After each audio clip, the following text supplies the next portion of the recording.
welcome to our family focus group for our upcoming film, B-Movie.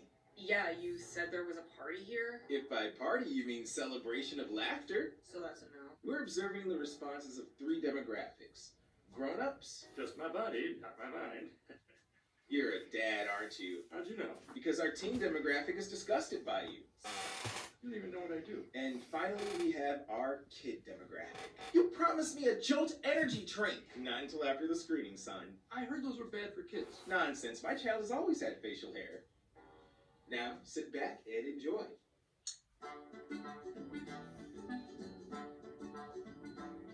Hey, Bunny, Jerry Seinfeld here. You remember me from making the greatest sitcom you've ever seen in your life. That's true. Well, I'm in this cartoon as a bee. I'm a bee! He's not really a bee. That's funny. Because we're a kid film, you're probably gonna take it easy on us, though you might get annoyed us going back and forth between funny and not funny. For example, our lives are so short, all our schooling is done in a week. That's funny. And we're also called newbies. That's not funny. And there's plenty more where that came from, but it looks pretty and you weren't bored, so what do you say? Give us a pass? Yeah, I guess this ain't half bad. Hey kids, Jerry Seinfeld here, the comedian your dad thinks is God for some reason. I'm getting paid millions not to try and completely insult your intelligence. You're doing a great job of that. I made this movie specifically for idiots. If you're watching this, I think you're an idiot. You're an idiot! You're an idiot. I'm a bee! You're the worst thing that we have made as a species. This whole movie is just an hour and a half of me saying, I'm a bee! You're an idiot! You will be the greatest troll on the internet with this movie. Yes. Wow. This random line that means nothing will be your battle cry, You like jazz? It'll get old so quickly. which is what you want. This isn't 4D chess. It's 5D chess. Every troll in the world will be amazed at how smart you are. Be amazed. That was already brilliant. I'm just getting started. They'll write stories about your expert use of irony. I bet no other kids are getting this idea. Let us destroy this movie for everyone, almost for good reasons. So, what did everybody think? Decent. Terrible. So, did they have sex or not? It almost doesn't seem fair to call 2007's B-movie divisive because, well, it feels like it's evolved beyond that, in both good and bad ways. You see the trailer for this film, hell, even just the poster, hell, even just the title, and you immediately get an idea what you're gonna think about it. And there's really nothing in the movie that's gonna change your mind. And it certainly doesn't lie about what it is. It's Jerry Seinfeld as a bee.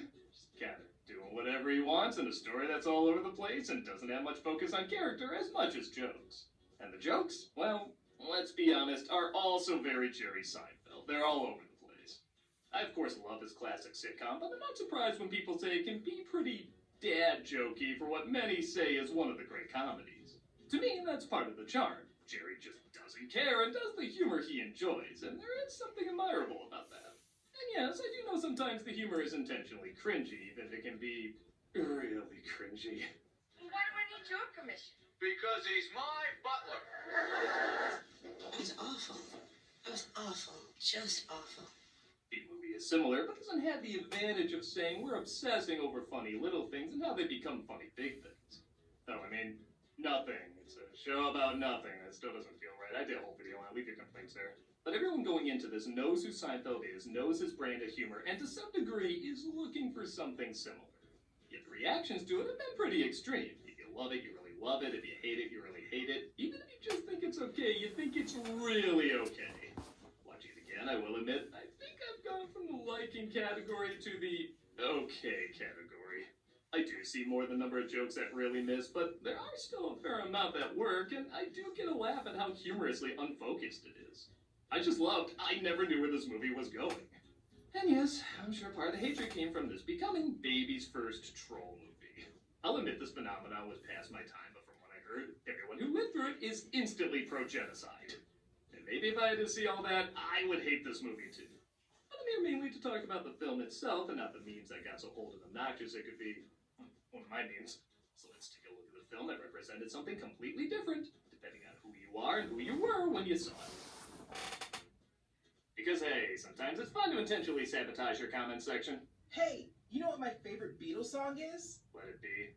Well, no, just saying Beatles was the joke, but that's even better. I am a guy! There are worse. Let's take a look at B-movie.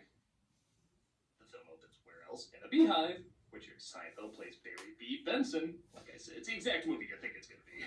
Who's graduating college. Yellow, black, yellow, black, yellow, black, yellow, black. Ooh, black and yellow. Looking sharp.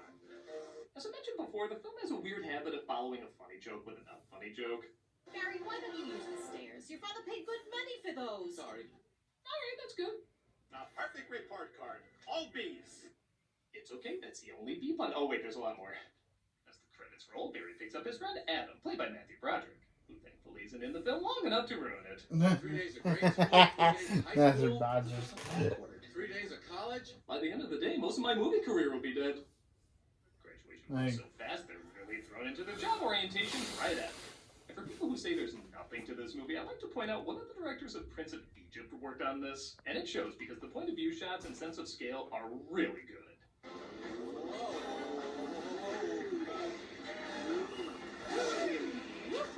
You can watch this movie on mute and still enjoy it. In fact, I think that's how some people do enjoy it. That girl was hot. She's my cousin. She is? Yes, we're all cousins. Only the romance later doesn't sound too bad, does it? You'll stay in the job that you pick for the rest of your life. I didn't know that. What's the difference? Huh? Randomly became an enemy over there. Huh? Okay. Maybe the Oh, funny field just isn't right for me. And you were thinking of what? Making balloon document. For a guy with his finger. Yeah, this film setup is gonna make people go back and hate movie ants. My because already happened. Thanks, B-movie! I No one's listening to me. am Pago. I can say anything I want right now. Trust me, I know, that was the only sentence in my contract.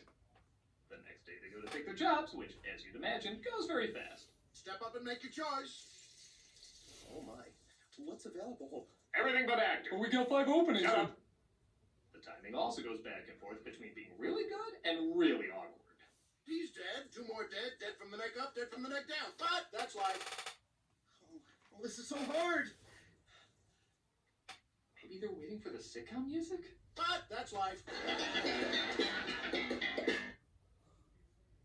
Barry gets inspiration to be a pollen jock and secretly joins them to get outside and see the world. I'm out. I can't believe I'm out. Okay, I'm sorry. I know this is gonna sound insane, but I feel really bad I didn't see B-movie on the big screen. These are good shots. I even heard it was shown in 3D, which I bet would look amazing without distractingly showing off. Though I don't know, did they advertise it as 3B? That probably will ruin it for me. Hey, Candy Brain, get up there. Barry gets stuck on a tennis ball and, okay, is that his wing, or are they borderline Roger Rabbit VHSing this? Barry gets separated from the group and ends up in the apartment of Vanessa and Ken, played by Renee Zellweger and Patrick Warburton.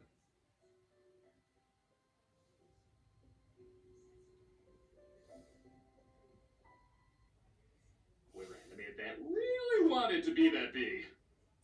Barry is touched that Vanessa saved his life, so he returns to her home to thank her.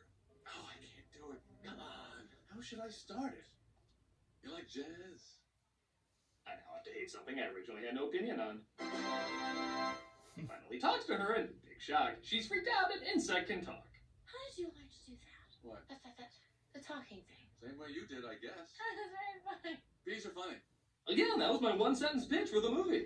To the film's credit, nobody sounds like they're not having a good time. Zellweger is clearly cast as the generically kind beauty, but her quirky delivery does make her scene stand out and give her more of a character. Are you all right? No. I know somebody who'd be angry if he saw you do that. My parents wanted me to be a Wilkins doctor, coffee. but I wanted to be a florist. I don't know, Wilkins. Okay, honestly, how can anyone think any part of this movie is supposed to be taken seriously? I really don't think we're supposed to believe the romance between these two. I would take the romance between these two more seriously before them. In fact, I bet people do.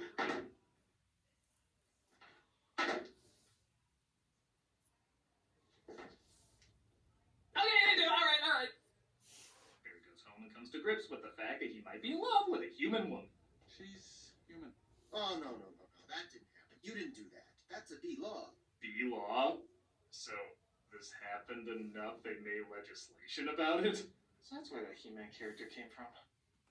This is over. Eat this. They call it a crumb, and that's not even what they eat. That just falls off what they eat. Again, good joke. Do you know what a Cinnabon is? And that's a product placement that falls off another product placement later. Barry, how much longer is this going to go on? Yeah, Saul Goodman worked there. After reacting to pollinate. Actually, that one's more clever spell out. We know it is. This movie's rubbing off on me. Barry's parents do start to put together he might be in love. I mean, a friend. A girl? I just hope she's B-ish. Oh my god. Yeah, can I have a dozen red roses, please? Pick a safe. Hey, John, I didn't know it was you. You've really got that down to a science. I lost a cousin to Italian Vogue. Well, that was funny. I guess the next joke must be Ray Liotta, Private Select. confusingly random. It counts. But again, something so odd will happen, I just have to laugh. Like when he's determined to figure out who's stealing and selling their honey. Upset any of you? Jeez! You're too late. It's ours now. I'm sorry, it is embarrassing to laugh at some scenes. I mean, yes, I let out laughter, but all I'm thinking in my head is, I come before you today, humbled and humiliated. Barry tries to follow a honey truck, but gets stuck inside. Here he meets a mosquito, played by Chris Rock. Whoa! Moose Blood's about to leave the building. Thanks for the 1 hour recording session, Chris. I'll return the favor in top 5. They make the honey, and we make the money. He gets to the Do you sack? It's Roger Sack was in this. Our queen was moved here. We had no choice. This is your queen? That's a man in woman's clothes. All right, stop. Don't add anymore. The joke already got a laugh. That's a drag queen. You know, I would have loved to have known the story of that character. Who got to him? Why did he switch sides? Does he actually look like the real queen? That would have been on par with any of the random side stories in this, and I would have laughed. But you blew it. That add nothing. You keep adding something and making nothing. Stop doing that. You better have something equally weird to match that. Tonight on Be Larry King, we're talking to Barry Benson. Okay. God forgive me.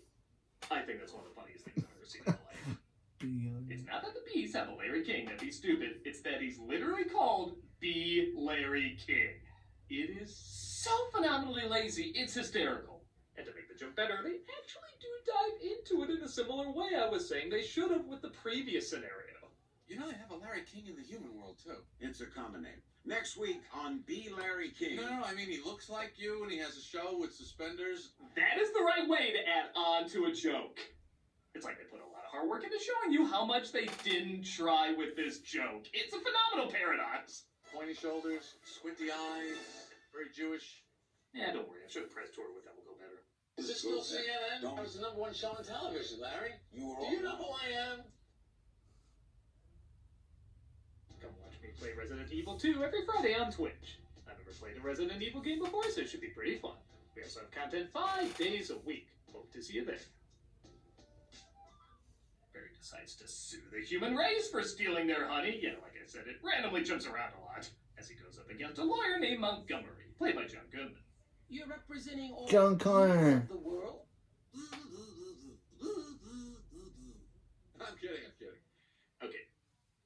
Once in a while, a dad joke won't be that funny, but will be a little Look joke. at Dan Connor. As long as it's not 80% of the movie. You also own Honeybird and Hunrun. 90% of the movie. Born on a farm, she believed it was man's divine right. Oh, Dan Connor using an Pushing accent. that woman's hands, film. I enjoy what I do. Is that a crime? I guess to double down on their random Ray Liotta joke, they actually get the real Ray Liotta, despite him looking a little too much like a Buffalo Bill skin mask. This isn't a good fella. This is a bad fella. Okay, tell me Seinfeld didn't look at that joke and say, "This is garbage, let's go!"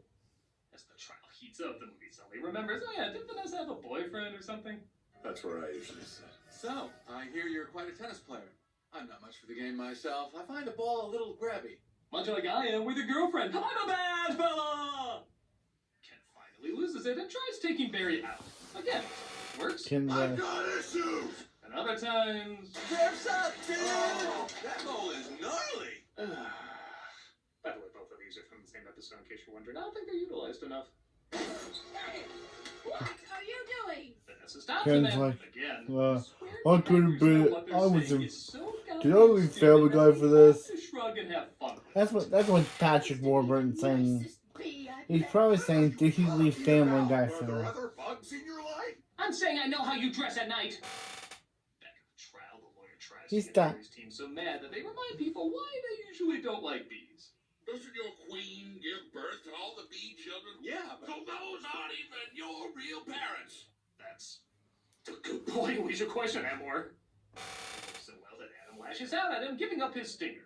Oh, angel of mercy, come forward to suck the poison from my healing bondage. I don't know. Sure, let's be Ren and Stimpy for 2 seconds. And again, I'm sorry. All the stuff around Adam's recovery really cracks me up. I love the giant bed. I love the artificial stinger as a cocktail sword. Even the morphine being a bare jar of honey really makes me laugh. So naturally, what's the stupid thing to follow? How much longer are we going to allow these absurd shenanigans to go on? That'll do it. Barry proves that bees are smoked to get honey, which is seen as cruel and unusual, and does result in this funny bit. Honey slaves to the white man! How most black people react when white people talk about Seinfeld too much. The judge rules in the bees' favor, taking back all their honey, even recreating the collapse of Saddam's statue in Iraq, complete with shoe hitting. That'll get a laugh out of the kids. Did I mention this was a DreamWorks production? Piglet, delete the tapes of us. I think we need to shut down! Shut down? We never shut down! With all the honey returned, it seems they now have too much honey, so the bees stop working and therefore stop pollinating, leading to the world all slowly dying. Yeah, like I said, I legit had a hard time figuring out where this film was gonna go. Where is everybody? This was my new desk. This was my new job. I wanted to do it really well. I like to show the importance of not just bees in society, but also how important just work is. Without it, the bees feel like they've lost a good chunk of who they are and they don't know what to do. In a genre where family films say working too much is bad, which is a good lesson, every once in a while it's good to hear, hey, doing your job well can be a damn good thing too. How about a suicide pact? How do we do it? I'll sting you, you step on me. That just kills you twice. Also, I'm sorry, I gotta love a kid's flick where the words suicide pact are used. Vanessa says she's going to Pasadena to see the last of the flowers left in the Rose Parade, which gives Barry an idea. Get the rest of the flowers back to New York, where he thinks he'll convince the bees to pollinate again. I'm gonna go talk to the marshal. You do that. This whole parade is a fiasco. And that actress died. They get the flowers on the plane, and when Barry tries to convince the pilots to go faster, they get scared and accidentally knock each other out. Now one's bald, one's in a boat, and they're both unconscious. Bee joke. Literally half the comic cards for this movie. The bees catch wind of what's going on and try to help them land the plane. Like I said, everyone makes fun that there's nothing in this movie, it's all bee puns, but I'm sorry, this is really damn creative.